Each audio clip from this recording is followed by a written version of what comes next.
asking about the EPA, and I'm asking about your rogue bureaucrats that have enacted these unconstitutional regulations. Unconstitutional regulations. It was arguably one of the stupidest rants from Lauren Boebert this summer. Are you going to repeal them? Are you going to continue to implement them, or are you going to stop altogether? Boebert was asking EPA Administrator Michael Regan if his agency would stop enforcing certain regulations, given the recent Supreme Court Chevron decision. Since it's been overturned. Do you understand the ruling? Do you understand the ruling of the Supreme Court? I do. And so your question is ill-formed. No. Will you be repealing? We're not going to stop. So you're going to unconstitutionally continue with these rulemakings. We're going to adhere to the Supreme Court. As Ross Story noted, the U.S. Supreme Court overturned the so-called Chevron doctrine that gave deference to executive branch agencies over courts when it comes to interpreting regulations passed by Congress. While the ruling makes it possible for courts to override agencies on such regulations, it does not declare such regulations as illegal as a whole, a point that appeared lost on Boebert. Which rulemakings are you going to roll back? We're going to adhere to the Supreme Court and continue to do our work in accordance to the Supreme Court. The Supreme Court So which ones are you going to repeal? The Supreme Court didn't tell us to repeal anything. They have been deemed unconstitutional.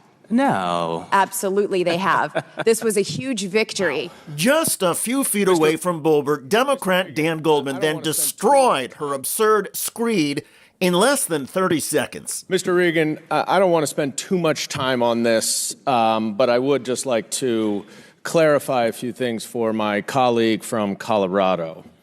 The Loper-Bright ruling, as you know, said that the courts should not defer to agency rulemaking if a statute is ambiguous, and instead the courts get to determine whether or not what the statute means. Is that your understanding as well? Absolutely. Okay, so that would not require any regulations to be reversed or overturned, correct? Correct. That's right. The U.S. Supreme Court is not requiring any regulations to be overturned. That means the EPA can continue enforcing clean air and water laws and requiring all businesses, even in Boebert's district, to comply. If the businesses think the regulations are unfair, they can then bring a lawsuit, and in that lawsuit, a judge will interpret the law passed by Congress, not an expert on pollution levels or chemicals. But again, the U.S. Supreme Court is not demanding government agencies stop enforcing regulations unilaterally. Clearly, that is too complicated for Lauren Boebert to understand. And constitutional scholar, legal expert, she is not. Until this latest ignorant rant, Lauren Boebert had been fairly quiet this summer, but that's in part because Congress has been out of session for several weeks. Boebert was back in Colorado campaigning successfully in her new congressional district, though there was a reminder of Boebert's limited thinking and total hypocrisy even on her primary election night. As the headline said, Colorado Republican Lauren Boebert cites Christian morals in GOP victory speech. Glory to God! Glory to God! You guys are absolutely amazing, happy, joyful warriors, because God has given us a weapon, and that weapon is what gives us our strength. That weapon is called joy, and that joy is not a suggestion. It is a battle plan. It is our strategy into victory. To be fair, Boebert's victory followed a year that has not exactly been filled with joy, at least for her. Surveillance video revealed that she was indeed vaping, as well as she and her companion explicitly groping each other repeatedly while they were in their seats. It's tested my faith, my strength, and my abilities both as a mom and a congresswoman.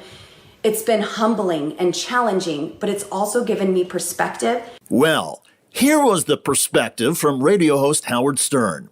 Lauren Boebert is a disgrace to this country, not because of the video. You are 100% right. Forget the politics.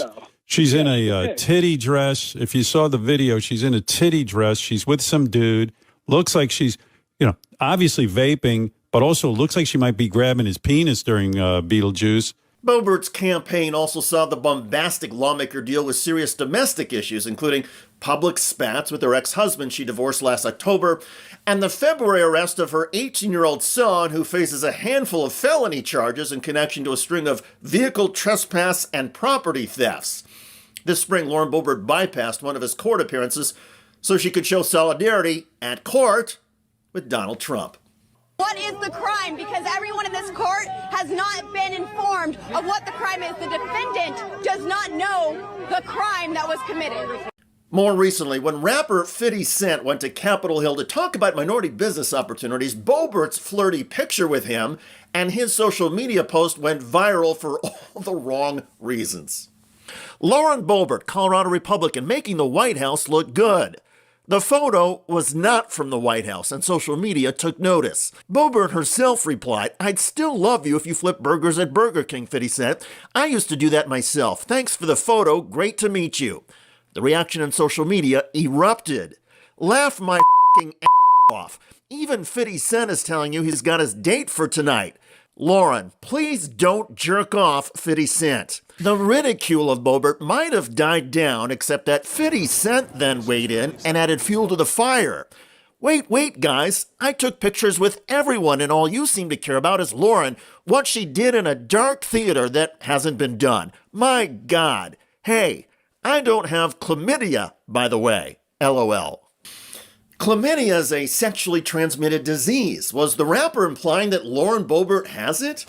Was he saying that after their rendezvous, he does not have chlamydia, so nothing could have happened between them?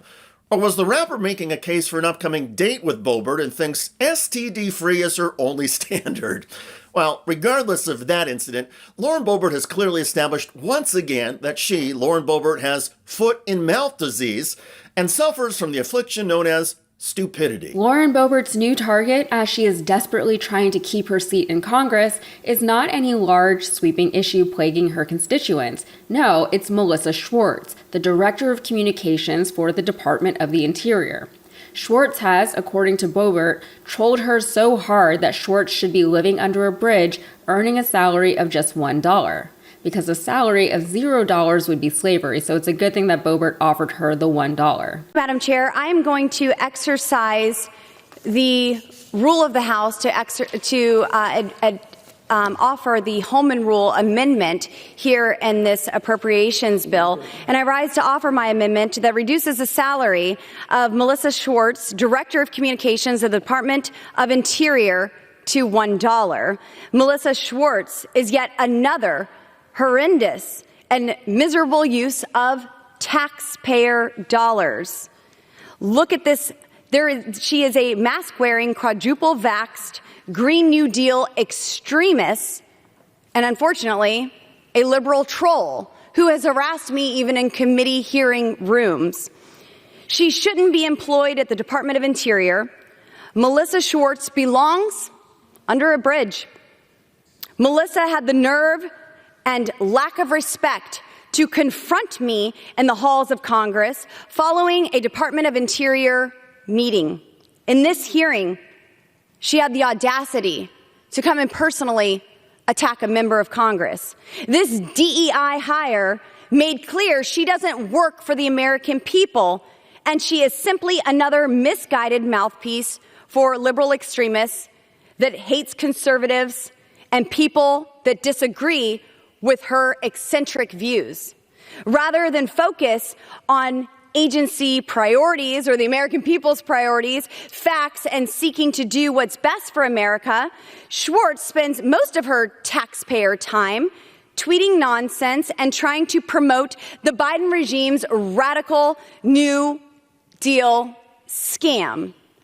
Melissa and her colleagues believe that climate change is the ultimate threat to humanity. They are willing to kill American jobs and sacrifice the health of our economy at all costs as they pursue their extremist ideology. Schwartz wore a mask during the pandemic. She got the vaccine. She loves the Green New Deal. What a terrible woman. Boebert said that Schwartz being on the federal payroll was a horrendous and miserable misuse of taxpayer dollars. The irony of that statement coming from Lauren Boebert as she's speaking on the congressional floor as a wholly ineffective elected official almost is not worth pointing out, but there, I've done it. But let's talk about her diction here, the words that she chose to go with. Schwartz is, according to Boebert, a DEI hire. There's nothing to prove or disprove that statement because it is a nonsense statement. She just knows that her supporters and potential supporters do not love DEI, so the more she can say things like DEI hire, the more people will like her. Then she talks about the Biden regime. Since when do we have regimes in the United States as opposed to administrations? The word regime, in the minds of American citizens at least, conjures up ideas and images of authoritarian leadership, of militaristic governance. There's a show on HBO right now called The Regime about a right-wing authoritarian leader somewhere in Central Europe. I just watched it. I had noticed this switch in rhetoric a little while ago, but it seems that more Republicans are really embracing that term now. And they're trying to be subtle about it, but I just want them to know that I've noticed. But her overall point is that Schwartz doesn't do anything to actually help the American people in her role in the Interior's Department. I'm not sure what Boebert thinks the Interior's Department should be working on instead, but she says that Schwartz is just trying to shill the Green New Deal, which is apparently a scam and definitely not anything the American people are desperate to see implemented. It's not like the American people overwhelmingly support climate action or anything like that, except that they do. According to Pew Research, 63% of Americans say that harm to people in the U.S. from climate change will worsen in their lifetime. That could explain why younger people across the aisle are more likely to support climate efforts than older people, whether by phasing out fossil fuels completely or by integrating more sustainable energy sources into our existing energy ecosystem. 2/3 of Americans prioritize developing alternative energy sources like wind and solar. 2/3 of adults say the federal government should encourage wind and solar production. And 2/3 say large businesses and corporations should do more to reduce the effects of climate change.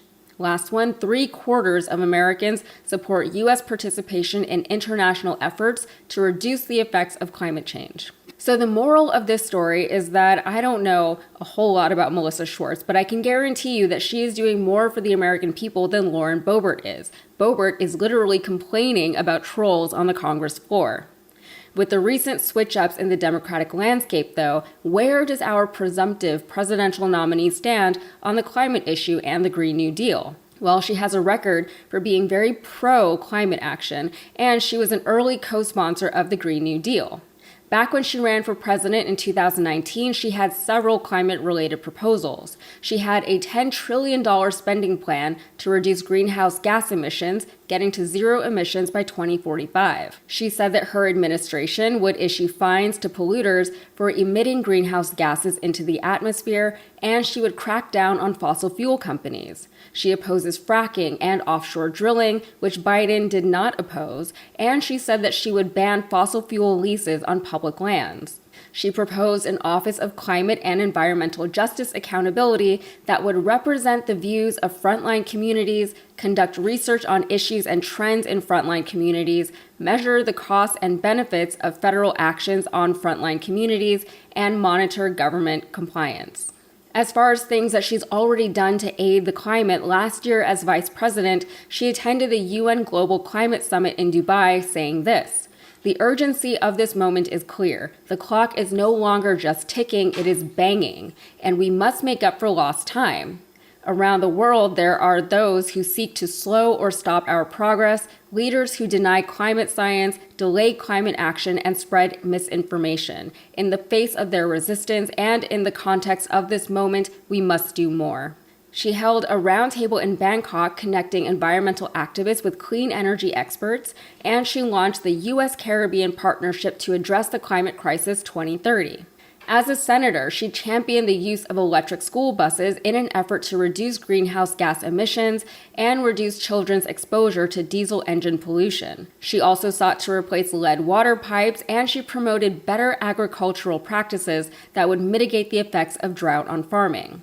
She investigated ExxonMobil in 2016 during her time as California's Attorney General, when it was clear that ExxonMobil had misled the public and shareholders regarding the climate impact of its operations. Unfortunately, the investigation did not result in prosecution. However, she was able to obtain settlements from Chevron and BP over allegations that they violated pollution laws. She successfully sued Plains All American Pipeline for its 2015 oil spill in California, and she won an $86 million settlement from Volkswagen for cheating on diesel emissions tests. And even before that, in 2005, while she was the district attorney for San Francisco, she created the nation's first environmental justice unit. She said, "Crimes against the environment are crimes against communities, people who are often poor and disenfranchised. The people who live in those communities often have no other choice but to live there." Honestly, there's more, but I think we can leave it there. I'm obviously pro-climate, as I'm sure many of you are. I wish that Biden had been stronger in his support for the climate, although he's obviously been a lot better than Trump was and wants to be. Trump, who tried to bring back coal, who blames windmills for everything, who has no problem destroying Scottish ecosystems for his development projects, who promised oil and gas executives unwavering support in exchange for campaign donations. I would love to have someone in office who has demonstrated support for the climate as opposed to someone who is actively trying to destroy it. We'll see if America feels the same way.